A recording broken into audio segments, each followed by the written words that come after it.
बिस्मिल्लाहिर्रहमानिर्रहीम। अस्सलाम वालेकुम friends, hello guys, welcome to legal YouTuber channel. दोस्तों उम्मीद है आप सब खैरियत से होंगे। दोस्तों रिसेंटली मेरा एक फ्रेंड कनाडा गया था जिसको 4 से 5 साल हो चुके हैं और इस टाइम वो कनाडा का लाइसेंस कंसल्टेंट बन चुका है। और उसने मुझे कुछ कनाडा के इमिग्रेशन के डार्क रियलिटीज़ के बारे में बताया जिसके बारे में 90% लोगों को पता ही नहीं होता और ना ही कोई इंटरनेट पर इस टॉपिक को कवर करता है। तो आज की इस वीडियो के अंदर दोस्तों हम बात करने जा रहे हैं इंटरनेशनल स्टूडेंट्स की, और कल हम बात करेंगे वर्क परमिट होल्डर्स की या उनकी जो कि कनाडा जाना चाहते हैं जॉब के लिए या फिर कमाने के लिए, उनको क्या क्या रियलिटीज़ फेस करनी पड़ती है और इस टाइम के ऊपर क्या कंडीशन चल रही है जॉब्स के हवाले से। तो आज हम बात करने वाले हैं इंटरनेशनल स्टूडेंट्स की कि इंटरनेशनल स्टूडेंट्स को क्या क्या मसले फेस करने पड़ते हैं। अब कनाडा आने की जो जर्नी है दोस्तों वो बहुत ज़्यादा कमाल की है और काफ़ी ज़्यादा लोगों को सपने वाली भी लगती है, जहां आप काफ़ी ज़्यादा पैसा भी बना सकते हो, अपनी फैमिली की लाइफ स्टाइल अच्छी कर सकते हो और काफ़ी ज़्यादा लाइफ स्टाइल अपनी भी अच्छी कर पाते हो और फैमिली को भी एक बेटर लाइफ दे पाते हो। लेकिन अब कुछ चीज़ें ऐसी हो गई है दोस्तों जो पहले के टाइम में बिल्कुल भी ऐसी नहीं थी, लेकिन 2023 में ये तमाम चीज़ें काफ़ी ज़्यादा चैलेंजिंग होती जा रही है। अब इस वीडियो को बनाने का मकसद दोस्तों आप लोगों को डिमोटिवेट करना बिल्कुल भी नहीं है। बस अगर आप अपनी कंट्री से +2 या फिर हाई स्कूल पढ़कर कनाडा आ रहे हो तो आपको क्या क्या चैलेंजेस का सामना करना पड़ सकता है उसकी बात करेंगे। साथ ही में आप अगर has a new immigrant PR के ऊपर कनाडा आना चाहते हो तो कौन से चैलेंजेस आपका वेट कर रहे हैं उसकी बात करेंगे। तो करते हैं इस वीडियो को शुरू दोस्तों। मेरा नाम है राजिक और आप देख रहे हैं लीगल यूट्यूबर चैनल। तो चलिए शुरू करते हैं।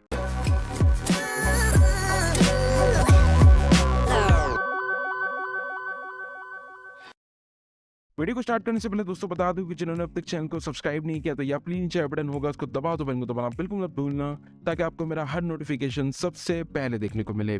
दोस्तों सबसे पहले बात करते हैं कनाडा की पीआर की। अब 2-3 साल पहले की अगर बात की जाए दोस्तों तो जब बंदा स्टडी करने के लिए आता था तो 1 से 2 साल वो स्टडी करता था, उसके बाद थोड़ा सा वर्क एक्सपीरियंस लेता था नॉक ए का या नॉक बी का, और देन वो कनाडा की पीआर के लिए अप्लाई कर लेता था और पीआर का आईटीए भी उसे मिल जाया करता था। अब ये बात तो हम सब जानते हैं कि इस टाइम के ऊपर पॉइंट्स का जो स्कोर है वो काफ़ी ज़्यादा बढ़ चुका है। अब इमेजिन करो कि अगर आप इतने पैसे खर्च करके कनाडा आ रहे हो और फिर आप 1 से 2 साल स्टडी करते हो, उसके बाद आपको काम भी करना पड़ता है, लेकिन उसके बाद भी आपको मूव करना पड़ता है किसी ऐसे प्रोविंस में जो कि बिल्कुल साइड पे, लाइक नोवा स्कोशिया है, अल्बर्टा है, इसके अलावा यूकॉन है, और फिर आपको वहाँ जाकर भी कोई छोटी मोटी जॉब करनी पड़े सिर्फ कनाडा की पीआर हासिल करने के लिए, तो सुनकर आपको ये काफ़ी ज़्यादा चैलेंजिंग लग रहा होगा। लेकिन दोस्तों इस टाइम ये बिल्कुल सच है कि इस टाइम कनाडा में पीआर हासिल करने के लिए ये सारी परेशानी उठानी पड़ रही है इंटरनेशनल स्टूडेंट्स को। अब जो बच्चे 12 के बाद कनाडा आते हैं स्टडी करने के लिए तो उनके लिए सबसे ज़्यादा चैलेंजिंग पार्ट भी यही होता है कि अगर वो ओंटारियो या फिर ब्रिटिश कोलंबिया या फिर क्यूबिक जैसे कंट्री के अंदर स्टडी करने आते हैं तो वो ये सोच कर आते हैं कि हम 2 साल स्टडी करेंगे, फिर कुछ टाइम हम काम करेंगे और देन फिर हम पीआर के लिए एलिजिबल हो जाएंगे। लेकिन अब ऐसा बिल्कुल भी नहीं हो रहा, क्योंकि आज के टाइम के ऊपर सीआरएस कट ऑफ इतना ज़्यादा हो चुका है जिसको पूरा करने के लिए अगर आप 2 साल की स्टडी भी पढ़ लेते हो तो उसके बाद भी आपको 2 से 3 साल काम करना पड़ सकता है। क्योंकि आज की डेट पे दोस्तों जिनका भी स्कोर 490 भी बनता है उनको भी आईटीए नहीं मिल पाता, क्योंकि काफ़ी बार सीआरएस स्कोर 500 प्लस चल रहा होता है और अभी भी कुछ ऐसा ही हो रहा है। तो पहले तो ऐसा नहीं होता था दोस्तों। पहले क्या होता था, जो स्टूडेंट्स आते थे उनका सीआरएस स्कोर अगर 300 भी बन रहा होता था या 350 भी बन रहा होता था तो भी उनको आईटीए मिल जाया करता था। लेकिन अब के टाइम पे काफ़ी ज़्यादा चैलेंजिंग होता जा रहा है। तो अगर आप कनाडा आना चाहते हो कोई भी कोर्स करने के लिए तो आपने प्लीज़ पीआर का जो पार्ट है उसे ज़रूर कैलकुलेट करना होगा।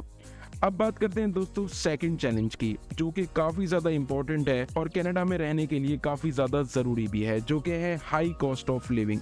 अब दोस्तों पहले क्या हो रहा था, आज से 2-3 साल पहले की अगर हम बात करें तो कनाडा की अच्छी सिटीज के अंदर लिविंग कॉस्ट देखो तो एक बंदे की 1500 से 1600 कैनेडियन डॉलर आया करती थी। लेकिन अब आप सब जानते हो दोस्तों कि महंगाई काफी ज्यादा बढ़ चुकी है हर कंट्री में, चाहे वो आपकी कंट्री हो, मेरी कंट्री हो या फिर कनाडा की कंट्री हो, जिसकी वजह से अब नॉर्मल एक स्टूडेंट अगर मंथली बेसिस के ऊपर कहीं पे भी रहता है तो उसका जो खर्चा होता है दोस्तों खाने पीने का और रहने का, वो कम से कम 2000 से लेके 2200 कैनेडियन डॉलर तक पहुंच जाता है। उसमें भी आपको काफी ज्यादा चीजों को सेक्रीफाइस करना पड़ता है, तब जाके आपकी लिविंग कॉस्ट और खाने वगैरह की कॉस्ट है वो इतनी आती है।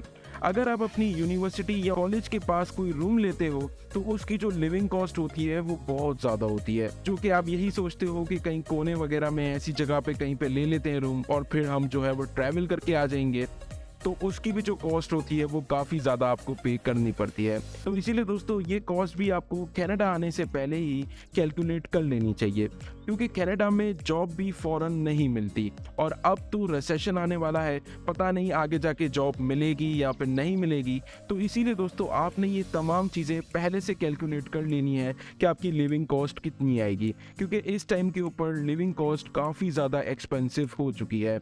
अब बात करते हैं दोस्तों थर्ड चैलेंज की, जो कि है इंटरेस्ट रेट।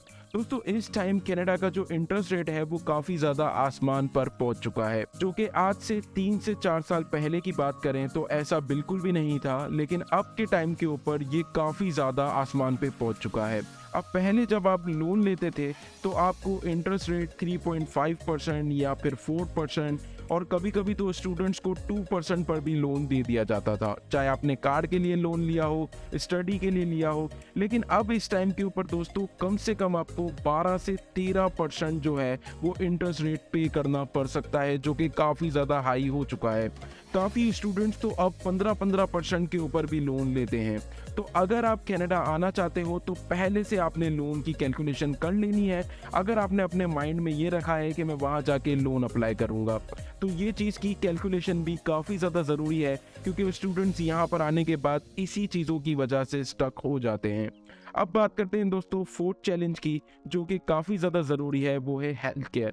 अब काफ़ी लोगों को कनाडा की हेल्थ केयर फ्री होती है, लेकिन कनाडा की हेल्थ केयर काफ़ी ज़्यादा बुरी है। अब जो स्टूडेंट्स आते हैं वो लिमिटेड इंश्योरेंस पर कनाडा आते हैं, जो कि उनकी प्राइवेट इंश्योरेंस होती है या फिर कॉलेज वगैरह की इंश्योरेंस होती है।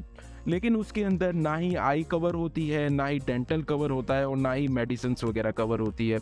अब जो लोग यहाँ पर पीआर या फिर वर्क परमिट के ऊपर भी हैं, उनकी भी ये तीनों चीज़ें कवर नहीं होती, और अगर होती भी हो तो भी दोस्तों इसका कोई फ़ायदा नहीं, क्योंकि जब आप कनाडा के हॉस्पिटल्स जाते हो तो आपका इलाज फ़ौरन शुरू नहीं होता। आपको काफ़ी टाइम बैठना पड़ता है, काफ़ी टाइम इंतज़ार करना पड़ता है, काफ़ी चिल्लाना पड़ता है, तब जाके आपका इलाज शुरू किया जाता है। अब हमारी कंट्री में क्या होता है कि एम्बुलेंस टाइम पर नहीं आती, और हमारी कंप्लेन भी यही होती है कि अगर एम्बुलेंस टाइम पे आ जाए तो हम टाइम पे हॉस्पिटल पहुंच जाएं, और जैसे ही हम हॉस्पिटल पहुंचते हैं फ़ौरन ही हमारा इलाज शुरू हो जाता है। हम टेंशन फ्री हो जाते हैं कि हम फाइनली हॉस्पिटल आ गए, अब हॉस्पिटल हमारी केयर करेगा। लेकिन दोस्तों यहाँ पर बिल्कुल उल्टा ही है।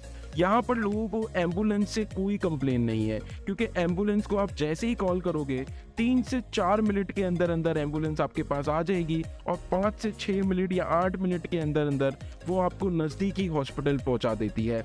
लेकिन दोस्तों आपकी जो ट्रीटमेंट है उसको स्टार्ट होने में काफ़ी ज़्यादा टाइम लग जाता है, क्योंकि आपको एम्बुलेंस में ही चेक कर लिया जाता है कि आप मरने वाले हो या फिर नहीं। और अगर कोई ऐसी चीज़ है आपको, लाइक किडनी स्टोन है या फिर किडनी का कोई प्रॉब्लम है, कोई ऐसी चीज़ है जिसमें आपका इलाज थोड़ा देर से भी किया जा सकता है, तो वो आपको वहाँ पर जाके छोड़ देंगे और फिर आप बैठे रहो वहाँ पे, चीखे मारते रहो अपने दर्द से, लेकिन वो आपको रिस्पॉन्स नहीं करेंगे, चाहे आपके पास कितना भी पैसा हो। इसके अंदर पैसे का कोई लेना देना नहीं है।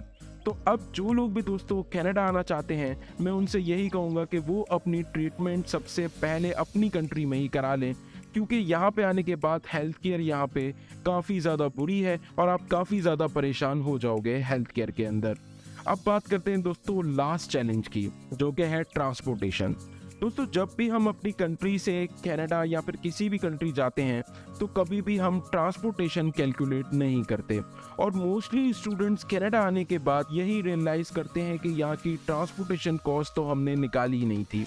तो दोस्तों अगर आप किसी बिग सिटीज़ में जाने की सोच रहे हो स्टडी करने के लिए, तो आपको अपनी ट्रांसपोर्टेशन कॉस्ट जो है वो ज़रूर निकालनी चाहिए, क्योंकि एक नॉर्मल पर्सन की 300 से 400 कैनेडियन डॉलर जो है वो सिर्फ ट्रांसपोर्टेशन फ़ीस ही जाती है, क्योंकि आपको यहाँ पे तमाम सर्विसेज को यूज़ करने के लिए पासेस बनवाने पड़ेंगे और पासेस काफ़ी ज़्यादा एक्सपेंसिव होते हैं।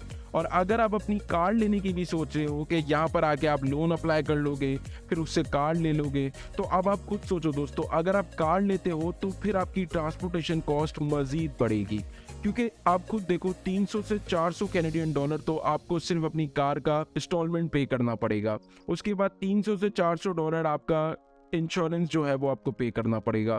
उसके बाद फिर फ्यूल के चार्जेस, इसीलिए आपको कम से कम 1200 से 1400 कैनेडियन डॉलर जो है अगर आप कार लेते हो तो आपने अपने माइंड में रखने हैं।